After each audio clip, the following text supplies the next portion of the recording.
E anche Palazzo Chigi ha condannato con fermezza la strage di Bucha, ma Draghi è al lavoro anche sul fronte economico. Allo studio ci sono nuovi provvedimenti per contrastare il caro energia. Sentiamo i dettagli con Fabrizio Frullani. Spaventosa e insopportabile la crudeltà dei massacri a Bucha. La Russia deve cessare subito le ostilità e interrompere le violenze contro i civili. Mosca dovrà rendere conto di quanto accaduto.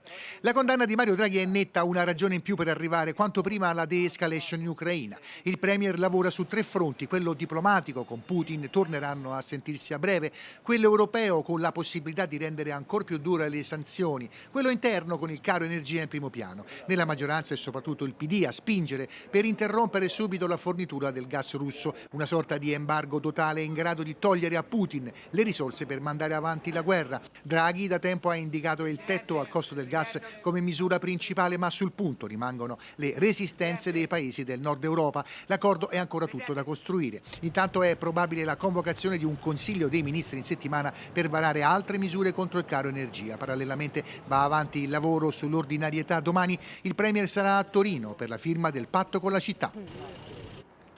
E ora con Giovanni Nicoletti andiamo a vedere più nel dettaglio quali sono appunto le proposte allo studio del governo per aumentare l'indipendenza italiana dal gas russo. Sentiamo.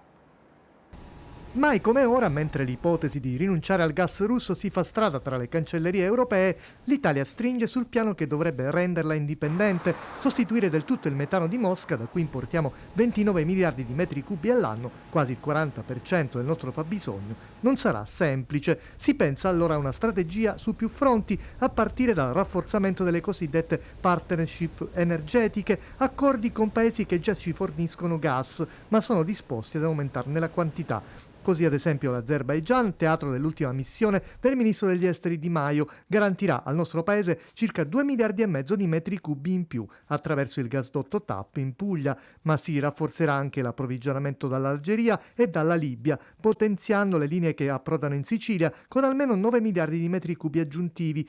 Si lavora anche sul fronte dei rigassificatori, le grosse navi galleggianti che trasformano il gas liquido e lo rendono utilizzabile. L'obiettivo è acquisirne altre per sostituire almeno un terzo del gas russo. Dobbiamo sganciare il prezzo del gas da quello dell'elettricità, dice il ministro per la transizione ecologica Cingolani, che conferma: sono allo studio diverse misure, ma bisogna fare i conti con le disponibilità finanziarie.